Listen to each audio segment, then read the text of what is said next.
సుధాకర్ రెడ్డి గారు నమస్తే సార్. నమస్తే అండి.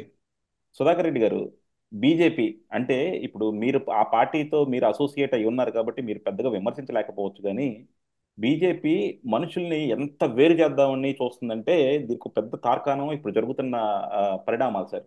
వీళ్ళు నార్త్లో, ఇది మనకి ఫస్ట్ మధ్యప్రదేశ్లో స్టార్ట్ అయింది.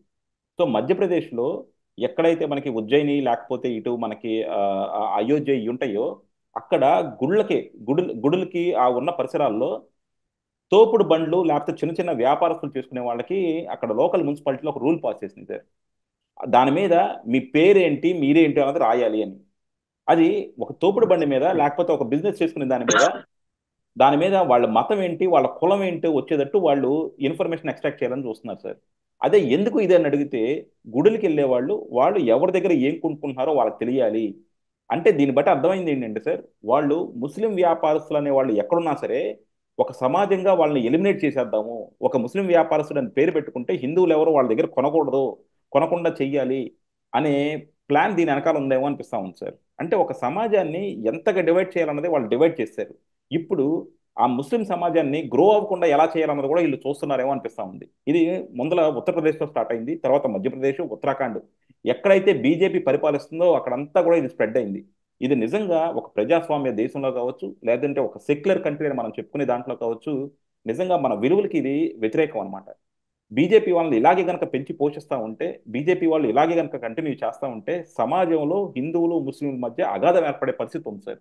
ఏమంటారు సార్?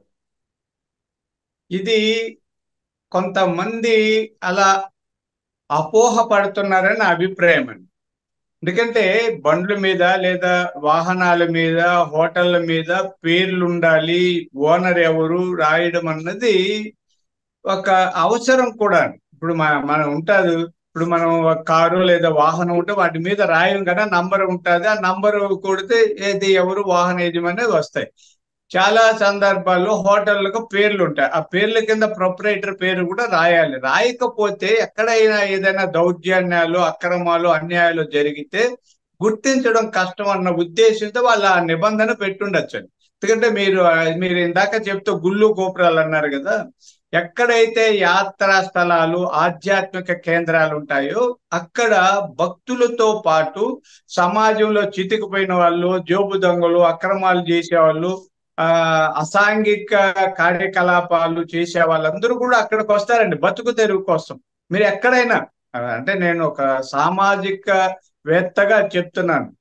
ఇప్పుడు మా తిరుమల కొండలో ఎంత పవిత్రమైన ప్రదేశమో అలాగే అక్కడికి వచ్చే వాళ్ళల్లో కొంతమంది రకరకాల వ్యక్తులు ఉంటారండి. జేబు దొంగలు ఉంటారు. మీరు చూడండి, ఏ గుడి దగ్గర అయినా లేదా బస్ స్టాండ్, రైల్వే స్టేషన్ లో జేబు దొంగలు ఉన్నారు, జాగ్రత్త. ఆ లేదండి, మెడలో చైన్లు దొంగతనం చేసే వాళ్ళు ఉన్నారు, జాగ్రత్త. అంటే దేవుడి ఈ సమక్షంలో ఇలా చేస్తారు అనడానికి లేదు, అక్కడికి వస్తారు. ఎందుకంటే అక్కడ రద్దీగా ఉండదు, తోసులాట్లుంటాయి.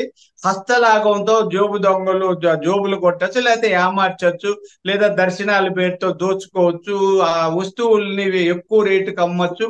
ఇలా అన్ని కూడా వస్తుంటారండి. అందుకని అలాంటి వాళ్ళను గుర్తించడం కోసం ఒక పద్ధతి ప్రకారం అన్ని తెలిసి ఉంటే మంచిది. ఎక్కడైనా ఏమారిపోయాం అనుకో, ఒక బండి దగ్గర పోయినాము, మీరు అన్నట్టు ఏదో వస్తువులు కొన్నాము, ఆ తర్వాత అది మోసపోయాము, వెళ్ళి చూస్తే బండి ఉండదు. ఎవరు మనం ఆ బండి దగ్గర కొనేటప్పుడు ఆ పేరు ఏదో తెలిసి ఉంటే గుర్తున్నా ఉంటాం. ఓహో, పలాని బండి దగ్గర కొన్నాం, పలాని వ్యక్తి ఆ పేరు ఇలా ఉన్నది చూసామని పోలీసులకైనా రిపోర్ట్ ఇవ్వచ్చు. కాబట్టి పేర్లు రాయమనడం లేదా బండ్లకి అవన్నీ పెట్టడాన్ని మనం మతంని వేరు చేయడానికో, కులాలని వేరు చేయడానికో అన్నది కాకుండా ఎక్కడైనా ఉంటుందండి. ఇప్పుడు ఆ, ఎక్కడైనా మనం చూస్తానే, ఇప్పుడు మీరు అన్నట్టు ముస్లింలు హిందువుల్ని కనిపెట్టడానికి పేర్లు రాయాల్సిన పని ఏం లేదండి. మనం ముఖాలు, వాళ్ళ వేషము, భాష, వ్యవహారం చూస్తేనే ముస్లిము, హిందూ తెలిసిపోతారు.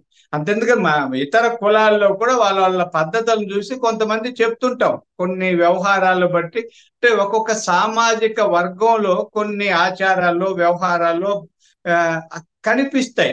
ఆ కనిపించే దాన్ని బట్టి, మాట తీరును బట్టి పలానా ప్రాంతం వల్లను, పలాని కులం వల్లను, పలాని మతం వల్లను చెప్పచ్చు. దానికి పెద్దగా ఏది వేరు చేసి చేయాలని అనుకోను. పోతే భారతీయ జనతా పార్టీ అధికారంలోకి వచ్చింది అంటే వరుసగా 3 సార్లు అధికారంలోకి వచ్చిందంటే ముస్లింలు క్రిస్టియన్స్ కూడా వాళ్ళకు కొంత ఓట్లు వేయకుండా వాళ్ళు అధికారంలోకి రాలేదు ఎక్కడ కూడా.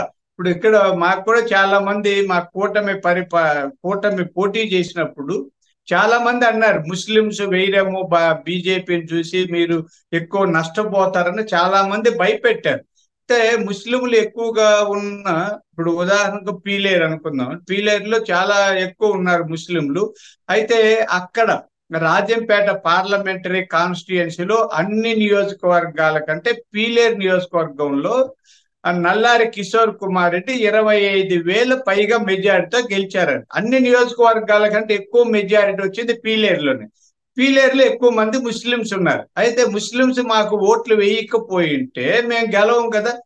అంటే ఎక్కడో వచ్చిన దాన్ని మనం అట్లా విశ్లేషించుకుంటాం. అంటే మళ్ళీ కిరణ్ కుమార్ రెడ్డి గారు ఓడిపోయారు కాబట్టి అక్కడ ముస్లింలు వ్యతిరేకంగా బీజేపీకి వేశారు వాదన కూడా ఉంది.